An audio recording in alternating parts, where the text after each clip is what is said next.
নমস্কার বন্ধুরা, আপনাদের সকলকেই স্বাগতম।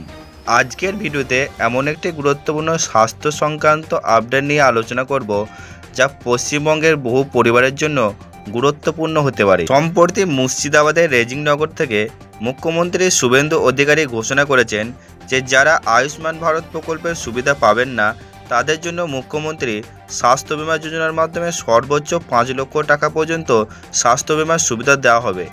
এই ঘোষণার পর অনেকের মনে প্রশ্ন উঠেছে, তাহলে কি আয়ুষ্মান ভারত না পেলেও সরকারি স্বাস্থ্য বিমার সুবিধা পাওয়া যাবে?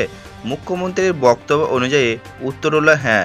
তিনি জানান, যারা কোনো কারণে আয়ুষ্মান ভারত প্রকল্পের আওতায় আসবেন না তাদের জন্য আলাদা স্বাস্থ্য বিমা প্রকল্প রাখা হবে, যাতে প্রয়োজনে চিকিৎসার জন্য সর্বোচ্চ 5 লক্ষ টাকা পর্যন্ত কভারেজ পাওয়া যায়।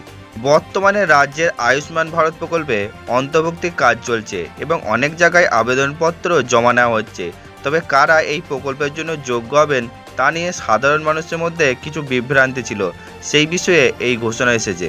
তবে এখনো একটি বিষয় মনে রাখা জরুরি, শুধু এই ঘোষণার ভিত্তিতে কারা কোন প্রকল্পে থাকবেন তা নিশ্চিতভাবে বলা সম্ভব নয়। চূড়ান্ত যোগ্যতা, সত্য এবং বাস্তবায়নের নিয়ম সরকারিভাবে প্রকাশিত নির্দেশিকার উপর নির্ভর করবে। তাই যদি আপনার আয়ুষ্মান ভারতের জন্য আবেদন করে থাকেন তাহলে আবেদন প্রক্রিয়া সম্পূর্ণ করুন এবং সরকারি আপডেটের দিকে নজর রাখুন।